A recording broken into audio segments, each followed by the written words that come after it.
right. La Voz del Pueblo radio show wouldn't be possible without our wonderful sponsors. They are CBS Grocery Store, owners Carlos and Eddie Salazar. Illusions Hairstyle, owners Zaragoza and Cristina Martinez. Taqueria Vallarta, owners...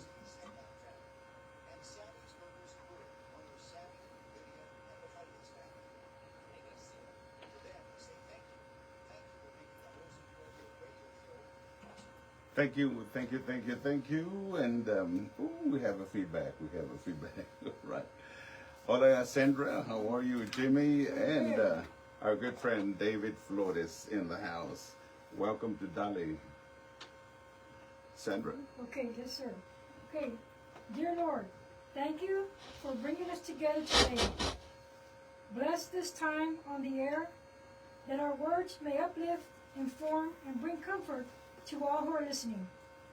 Guide us to speak with kindness, truth, and purpose.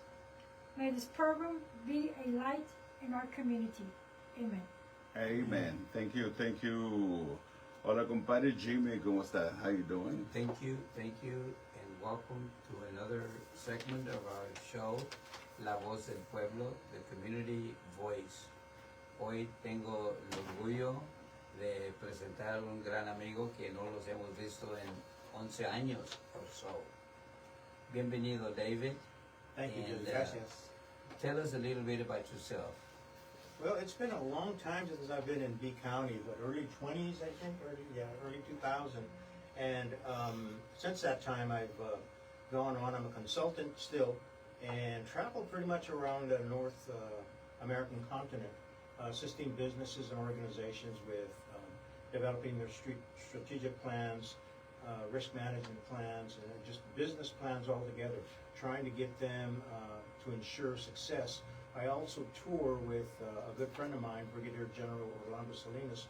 We do a lot of leadership training for communities, municipalities across Texas. And so I'm out and about quite a bit. I was in Alaska just last week. I will be in Phoenix, Arizona tomorrow. And from there, Florida, and then New Orleans. So I'm out and about the country helping organizations develop their businesses, ensuring that they don't just they're not an overnight type of organization, but that they have they're developed plans that last. And the key thing with that is that we emphasize growth, because I was having a conversation with Sandra, and if you're not growing, you're dying. And so that's what I'm so glad to be back in B County, because we can help you grow. That's just what I enjoy doing, and watching something. The good Lord says He enjoys small beginnings, and from that you can see something big grow. That's good. And that's what I want to see here, is this organization that we grow, and that the association brings in more people, not for us, but for everyone. That's because when we all come together, individually you might become strong, but when you come together, you become whole. And we'd like to see B County become a whole, and in that we become strong, and we become a force to be dealt with. Thank you, David. Thank you for accepting our invitation. Thank you for being with us. I can recall when you first came to Beeville and you went to be a consultant for the county judge's office, and that was back in the early 20s. And I recall some of the things that you were able to spearhead for us. Most of the highways that we have today are due to the fact that David Florez was the point man. You were the one who was traveling, you were the one who was communicating with the leadership in the state of Texas and the nation. And you also put together some coalitions for us. I recall the Bayou to border. Border to Bayou. Mm-hmm. That's correct. From Houston to Laredo, mm-hmm. and all in between. Every county judge was a member of that coalition. Thank you again, David. And tell me, why is GPA? Why was it created? Why was GPA created? Well, this is a community-driven effort where some leaders from the community saw that there's a need, and whether it's because of lack of services or lack of education on the people, that we're able to bring that education, bring those services to the parts of the community that are in need. And again, it's it's community centered so that we listen to the people. I remember my abuelita always told me that before you reply, try to understand why did somebody say something, as opposed to just reply, listen to understand. Listen. Instead of listening to reply, listen to understand. And what are the needs of the people? Why are they talking about those needs? And what can we do to ensure that we meet those needs? And the beautiful thing about this association is that the members that are coming on board with us, they have the skill and the know-how, and they've been through this before, including you, Jimmy, that you know your way, you can navigate your way through Washington, through Austin, and get in touch with the right offices so that we can affect change where change needs to happen. That's great. That's great. Now, who does GPA serve? GPA really serves the entire population of B County.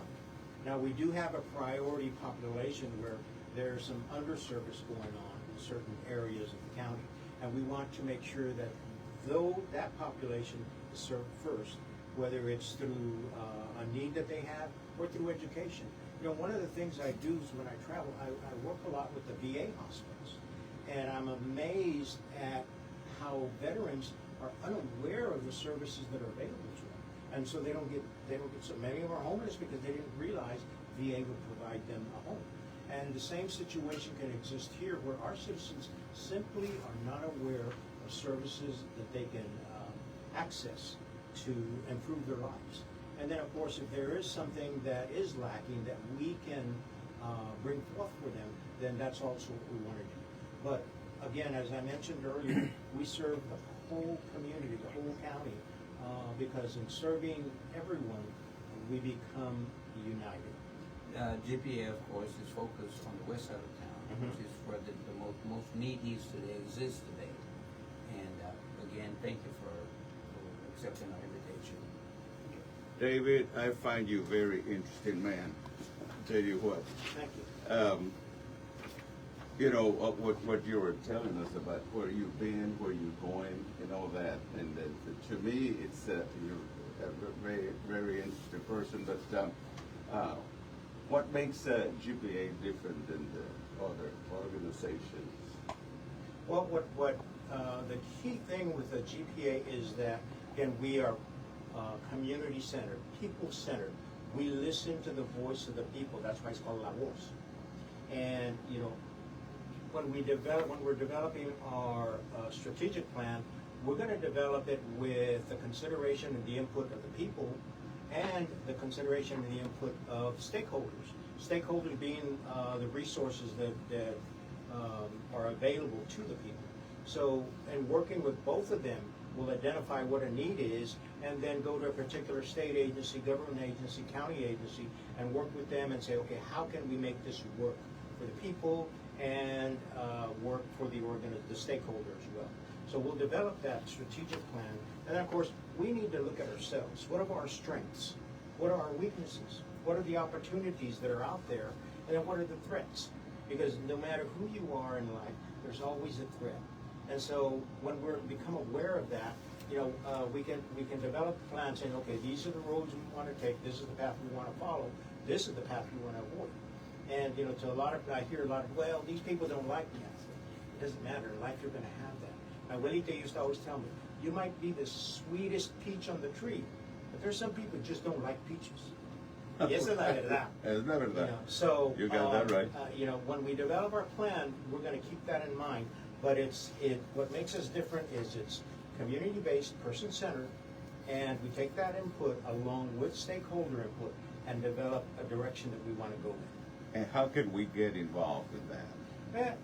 Anyone can get involved. You know, with social media nowadays, it's really a matter of just getting online, reaching out to us with the simplest things. Hey, I have a need for this, or I have a need for that. And we'll certainly take a look at that and see, okay, is there a pattern here that has developed that you're not the only one that has that need, but there's others within the community. And then we'll take that, develop a plan, and say, okay, who do we need to approach? And not just present the problem, but the solution as well. because, my good friend, the general, he always said, one of the biggest problems I ever had was that people would come to me with a problem but no solution. He said, I won't listen to you unless you bring the problem and a solution. And so that's what we want to do, is identify a problem, but then also tell our stakeholders, here's a solution. Here's how we can rectify this and help us to do that. You know, what we said, Beeville is the hub city of this area here, like slowly, Absolutely. 30 miles, 25 miles Yes. area. You know, they come to eat, they come to play bowling and movies and stuff like that. Yeah. So we are sitting in a good place. All we need is help. Yes, yes, and that, even in early 2000 when I came to B County, I recognized you have your strategic plan, and it can be beautiful. It can look, wow, we're going to do this, but strategic positioning is just as important. And B County is strategically positioned where we have, wow, I mean, unlimited opportunity. That's why the Navy was here for so long, because they had the best flying weather, they had best weather conditions, best everything. And that hasn't changed. And we have the highways now that go through here. Thanks to Jimmy Martinez, the Highway 59 has improved. The only ones that have really taken advantage of that, unfortunately, were the cartels. And it's easier now. 79 miles shorter from Laredo to Houston than if you went up Laredo, San Antonio. And so we can really push that, and economic development in that area alone. Again, we're so well strategically positioned that it's limitless as far as the possibilities. So before I give you my question, David, let me thank our sponsors. We have Councilman Ray Garcia, Ward 4, CBS Groceries, La Vallata Restaurant, and Jerry and Velma Martinez. I want to thank the sponsors. Okay, so my question is, what are your short-term and your long-term goals for GPA?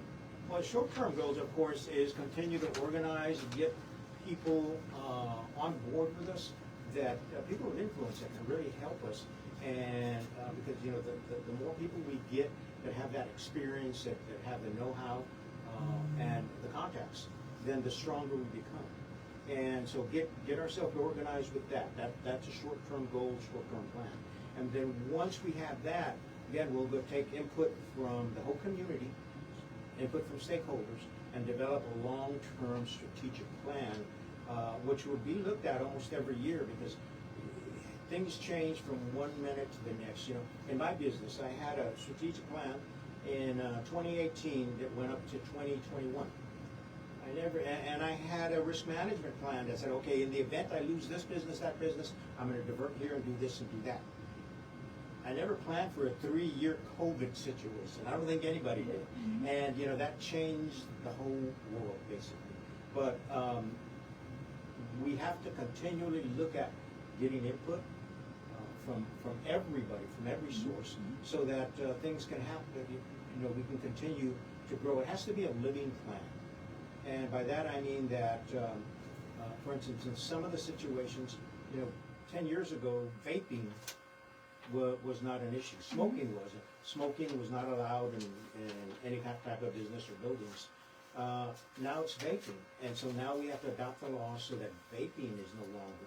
And we're going to use that same principle here. Whatever it is that society is moving to, we have to do that. I'm sure AI is going to be a big issue at some point for us, and so we have to incorporate that and see, okay, how is that going to affect us? What are we looking at? What are the long-term effects, and how can we prosper from that? Right. I know you and my dad touched a little bit, but why the West Side? Why is the West Side a focus? Well, because historically the West Side, from what I saw, has been underserved. And along with that, people get, from early on in age, they get programmed at a point. And so they think, well, that's just the way it is. Especially in the Hispanic community, where people will just accept things, that's just the way life is. It doesn't necessarily have to be that way. And on the West Side, well, I remember, I don't know if we can afford to go to college, but we did. And all the better for it, whereas the neighbor said, no, we couldn't afford to send our kids. And, you know, the economic difference was obvious there. So, the west side, we need to first educate, let them know, hey, this is available, that's available, let's do this. What is it that they want to see? Because again, when we help one part of the community, we help the whole community. Right. And it's a kind of, if your toe is hurting, you know, your rest of your body's fine. That's right. But you won't be sitting down because that toe hurts. That's right. And so until you get that toe better, you're not going to be very mobile. So we want to make sure that our toes are working good, along with everything else. That's good. You got that right. Yes. All right.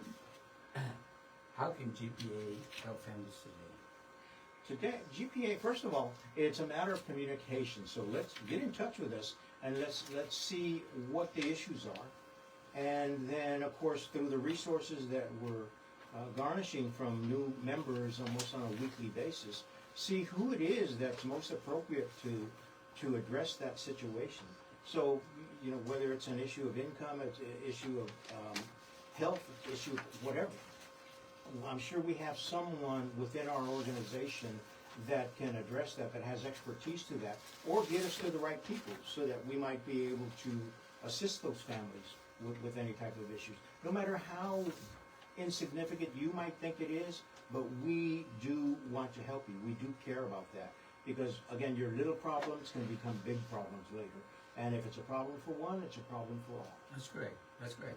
Is there a future for GPA in this county? Absolutely. I think, you know, again, collaborating with the city, county officials, state officials, we are the voice of the people. As long as we keep listening to the people and sharing that with community leaders, state leaders, national leaders, then we have a future. You know, and the only way we wouldn't have a future is if the people didn't speak up. And I want to encourage everyone to speak up, no matter how small or insignificant you think the issue is. Even if you think, well, nothing's going to change. I hear that a lot in our Hispanic community. No va a cambiar, nada va a cambiar. And yeah, things have changed. We've seen that over the years. Back in the early 90s, Jimmy Martinez was very instrumental in having change on the west side. And the only way we did it is through the voice of the people.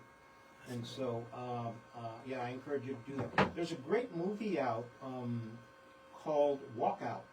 And it's a story of the kids, the high school kids in East Los Angeles. And they got so tired of the prejudice and everything else that was going on there that they decided one day that they would walk out of the classroom and until changes were made, because nobody listened to them. And until their voice was heard, then changes were made. And all of a sudden, the colleges were inundated. Before, it was like 2% of the Hispanic population that went to college. And then after those walkouts and after the reform, it kicked up to over 50%. And so, but they did it through action. They did it through voicing their concerns. And that's what we need to do here, is voice your concern. We have the people in place that can do something about it, or know someone that can do something about it. And that's a start. You know, you'll never, ever, you know, that old saying is, if you shoot for the stars, you might not hit one, but you might hit the moon. So, you know, just shoot high, aim high. We're going to go big or go home. And we're going big. Good. I'm So- so glad to hear that. So one thing I want to say also is, we're not here to create division or anything. You know, we're not here to take over anybody's. We're here to work with other entities. We're here to work with the chamber. We're here to work with the schools. We're here to work with BDA. It's not us trying to come in here and trying to say we're going to do all this on our own, blah blah blah. Because that's not our intent at all. No. You know, we just want to be able to clarify that. Yeah, absolutely. I mean, and actually their participation is going to be vital, you know, within the community. So, and I anticipate that they would be eager. It's a great opportunity for the whole community Right. to just come together and become stronger. That's right. You know, I had a home in Ruidoso, New Mexico, in the mountains, and they had a flood there that destroyed the racetrack, everything else. But the community came together. And on the marquee, you know, like you've seen it in other places, but it said Ruidoso Strong. And it's going to be B County Strong. You know, let's get together and show the world what we can do. because That's right. together we can do all kinds That's of great correct. things, you know. Yeah. That's right. You look at back in the 60s when Chase Field was going, you know, Chase Field provided more than, I think, a third of the pilots in Vietnam. Yeah. And I was in New Orleans, you know, a couple of months back, and New Orleans was known for, you know, the French Quarter, the beignets at Café du Monde, the cathedral, and all the, you know, all that kind of stuff. Gumbo. The Cajun, yeah, the food. Ooh, I love the food. But they were known for that. That was a big tourist attraction. Suddenly, someone said, "Let's put in a World War II museum there." And to everyone's surprise, that is the #1 attraction in New Orleans now. And I translate that to B County. Boy, you know, more than a third of the pilots from Vietnam. And why couldn't we have a Vietnam museum in B County? How many people would that bring? And if you've never been to that World War II museum in New Orleans, I encourage you to at least look at it online. But it's so popular that that's the #1 attraction now in New Orleans. Guess what? Vietnam, with the impact we had on that war, could be, your B County could be a big attraction across the state for every veteran. Because I sponsored the Vietnam Wall twice, the largest moving wall twice. And the people that came, they were, of course, the spouses of people in Vietnam, veterans themselves, the children, the grandchildren. There were just thousands of people that showed up, hungry for more on Vietnam. And anyway, that's just a vision that I'm seeing. Well, that's a beautiful But vision. it is Say so. a beautiful vision. Yeah. Absolutely. You're And we're right. strategically positioned to capitalize on that. You make me feel like Beeville, all it needs is the right key to unlock Yes, and see what happens. yes. And I have the faith that, you know, they say, seek and you'll find, knock and it'll be answered. Exactly. We just need to seek and we need to find, and then knock on that door. That's right. David, you come from a small community. Yes. You come from a so small community that's even smaller than Beeville. Oh, absolutely. Yeah, we got one blinking light, and I have a burro, and that's the loudest thing in the whole area. I'm out in the country. Right. You come from a small community called Sandia. Yes. That's where David Florez comes from. Yes. And David Florez now is the key opening up doors for many, many, many entities throughout the world.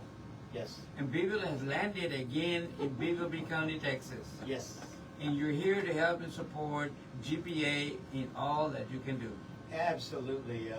Because to me, it's an opportunity to stay home. I travel so much that when you called me about this and asked, and I jumped on it because I can stay. You know, I can stay home more and work on a community that is close enough to me that it's going to impact my community as well. So, yeah, I'm ecstatic to be here with you guys and back in B County. Thank you so much. Anyone else? Any more questions for David? Sir? No, I want to say thank you for coming, and doors are always open for you. Thank you. I find you a very interesting man. Thank you, Mr. Montes. Yeah, I appreciate that. And yeah, you can reach us, you know, through social media. Please feel free to reach out. Anything we can do for you, we're here. Now, if you reach me personally, I might not get back to you right away because I'm on a plane or I'm, you know, with an organization. But I will get back to you within 48 hours. I have one more last question. Yes, sir. What do you advise young people to do with their lives today? And there are so many of us who are lost and who have no guidance, mainly because we have no support. Yeah. What is your advice to the young people and their parents today? You know, one of the things in our schools teach us, go to school, get educated, get a job. And rarely do schools teach us to become entrepreneurs. And never have I seen a school say, what is your dream? And several authors that I read have always said, follow your bliss. And your bliss is your purpose. I can honestly say, since the day I graduated college, I've not worked a day in my life. I love this.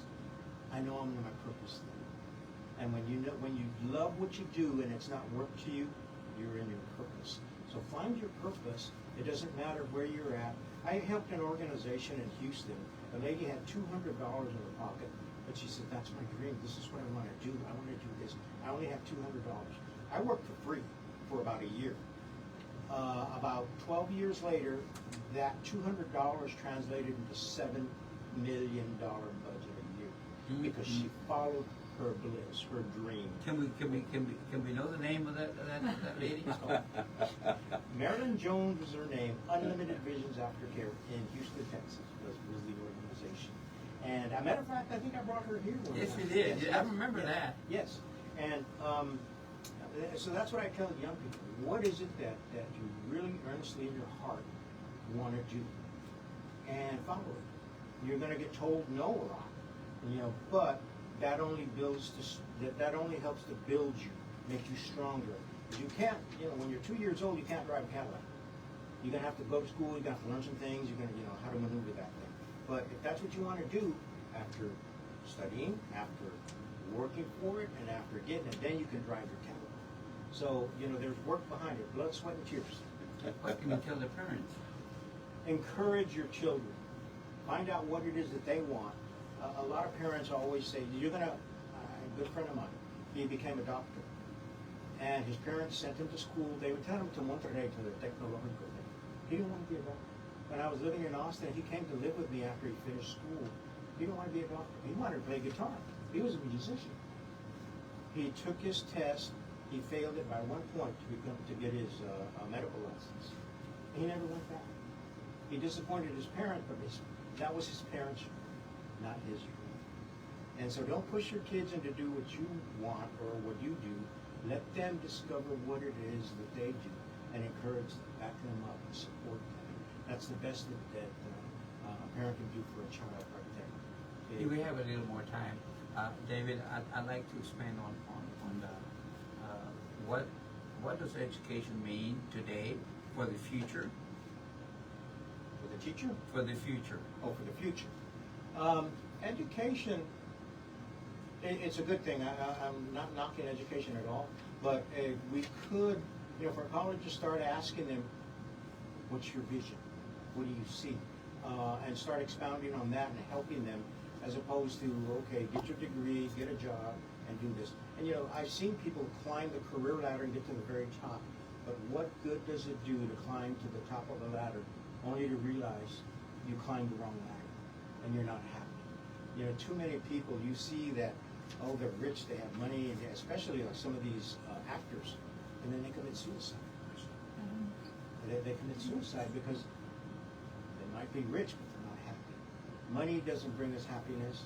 It's good health, and it's doing what you want to do. Again, I've never worked a day in my life, and I'm as happy as can be. And I do it for free. If the tax man wouldn't come knocking on my doors, but he does. So. Now, I want to ask you this loaded question. Okay. Are we paying you to do this? Nope, absolutely not. You're doing it for And free I do again. it for free. Yes. And you're going to do all this work for us for free, called pro bono. Pro bono. Up until the point it starts costing me to travel, then we'll have to talk. But at this point, no, I'm happy to share anything I have, any resources I have with B County, because I have many good memories for B County and the success we have. I think, Judd, we had maybe 2 years, and in that time, we garnered about 22 to $25 million. That's correct. That we brought in, That's and a great success. And again, it's because we believed we could bring it, we could bring it in, and we had to work for it. Yes. And even the state recognized that we were one of the top 15 hardest working counties at that time. That's correct. So yeah, it. Well, a lot was accomplished back then. Yes. And there's still a lot more to be accomplished. Yes. But David, again, thank you for accepting our invitation. You are an exciting person. You are a doer.